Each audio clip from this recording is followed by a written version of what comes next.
Nå skal jeg møte Guds verste fiende, en vitenskapsmann som blitt kåret til Storbritannias mest fremstående intellektuelle.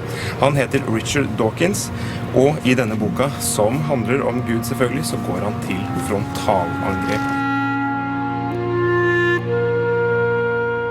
Have you been a believer yourself? Oh, yes. What was that like?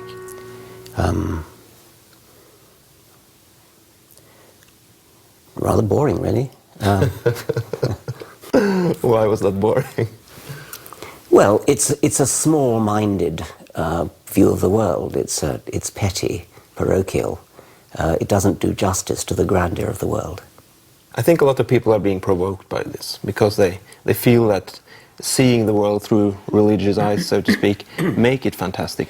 Well, they may feel that. I would only suggest that they try the alternative, learn some science. What kind of alternative thinking is it that you present to people? Alternative to what? To religion. A rational, skeptical view of life in which you try to understand on the basis of all the available evidence.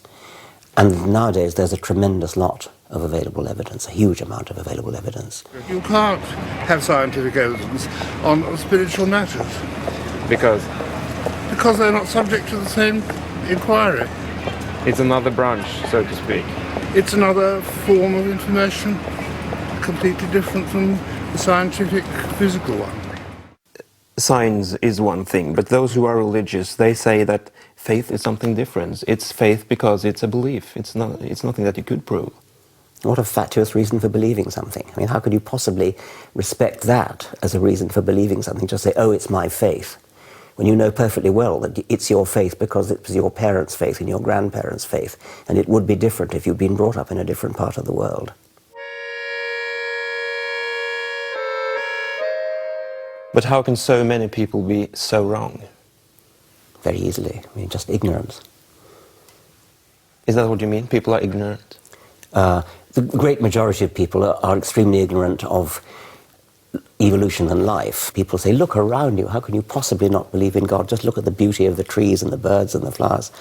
And you've got to be ignorant not to understand that that's a bad argument. Okay, but you are a man who works on proofs, and you say that God does not exist.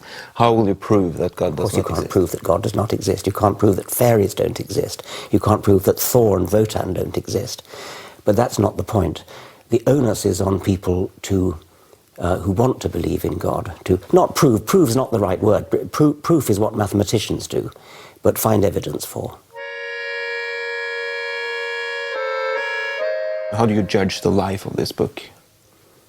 It's sold more than 1.5 million copies in English. It's being published in, I think, 32 foreign translations.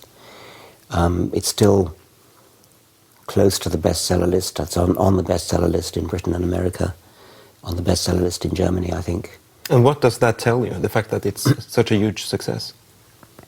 I think there's a demand for books that tell the truth. I think that it's, I think it's quite a funny book actually, and I think that there are aspects of it which are quite good at provoking laughs.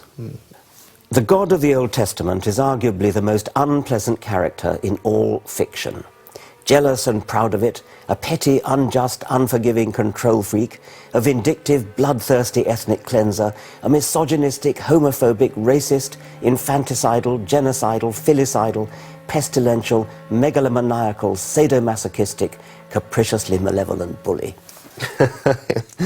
You love saying those forbidden things. It's a piece of set-piece comedy, is what it's supposed to be.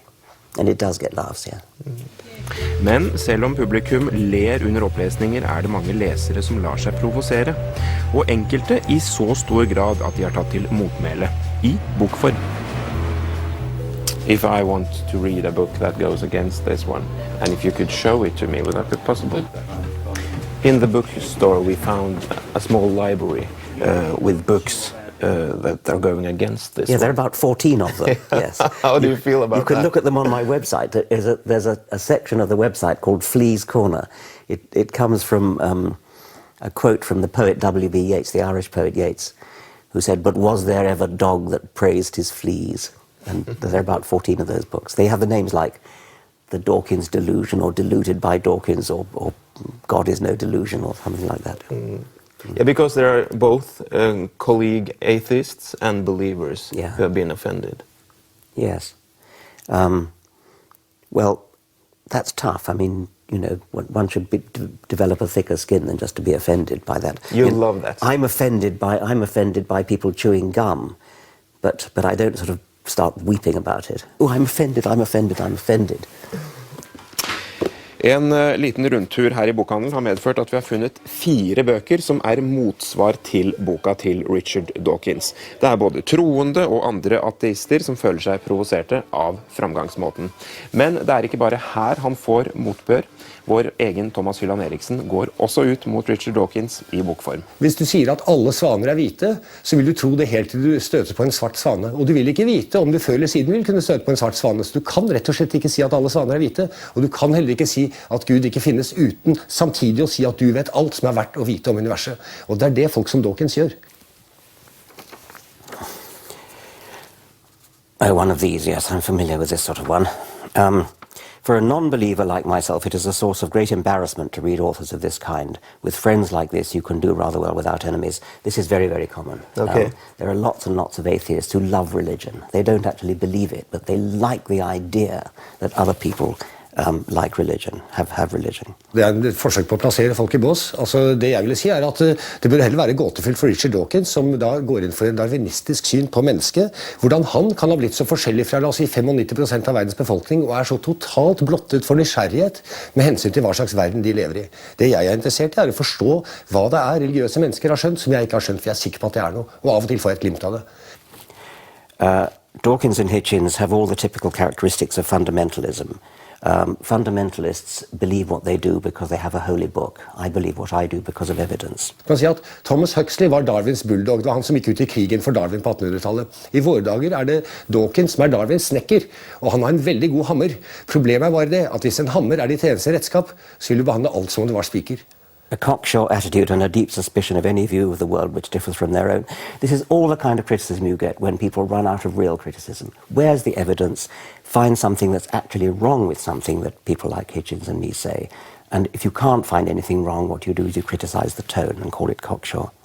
They are loud, confident and wrong. Well, we may be loud, we may be confident, but he has yet to demonstrate that we're wrong. De har selvfølgelig rett. Altså, jeg er også darwinist. Selvfølgelig tror jeg også at mennesket er en liten kvist ytterst ute på en gren på livets store tre. Nesten alle som har forstått darwinismen, tror på darwinismen. Forskjellen mellom folk som Richard Dawkins og folk som meg, er at vi er uenige med hensyn til hvor grensen for darwinismens potensiale ligger. Kan darwinismen fortelle oss noe interessant om Shakespeare? Tror ikke det. Kan den fortelle oss noe interessant om Bachs musikk? Michelangelos kunst? Tror ikke det, gitt. Tror det finnes andre måter å stille spørsmål på, som gir oss en annen type svar, enn at mennesket bare er en liten kvist ytterst ute på en gren på livets store tre. Vi er det, men det er ikke bare det vi er. Are you impressed by this criticism? Very unimpressed. This is Norway's most famous public intellectual, a professor of anthropology. Okay. I'm still not impressed. No, I see. What kind of criticism are you most tired of answering? Most tired? I think, well, one is that you shouldn't criticize something unless you criticize religion unless you're learned in books of theology, and which suggests that theology is a real subject with real books that actually say something original and profound and something that's worth learning. The whole point of my book is that there is no such thing as theology. But what's the poetry and beauty of that position? Well, if you don't know that, as Louis Armstrong said, I mean, I could echo what I parodied the religious person earlier, and when I said, look around you, look at the beauty of the birds and the trees and the flowers, look at the amazing complexity of life, look at the illusion of design, look at the beauty of birdsong. All these things are manifestations of the evolutionary process, and there is poetry for 100 lifetimes there.